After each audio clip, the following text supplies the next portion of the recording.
اور جب سیدنا علی مرتضیٰ رضی اللہ تعالیٰ عنہ کی شادی نسبت طے ہو گئی خاتون جنت سیدہ فاطمۃ الزہرا رضی اللہ تعالیٰ عنہا، جنت کا پھول، فاطمۃ الزہرا جنت کا پھول جس کا معنی ہے، تو اب پریشان ہیں کیا کریں، شادی کے اخراجات کیسے پورے کریں۔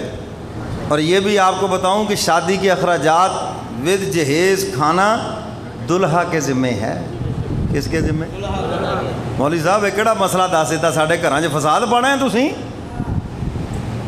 یہ کس کے ذمے ہے؟ دلہا کے، دلہن والوں کے ذمے نہیں ہے برات کو کھانا کھلانا شرعن، دلہن والوں کے ذمے نہیں ہے جہیز بنا کر دینا، یہ ہندوانہ رسم ہے کہ بیٹی کا جائیداد میں کوئی حق نہیں ہے، بس ہم نے اس کو جہیز دے دیا ہے، یہ جہیز تم نے ادھر میری طرف دیکھو، یہ اپنی ناک کے لیے دیا ہے، برادری میں نام اونچا ہو جائے، لوگوں میں نام اونچا ہو جائے۔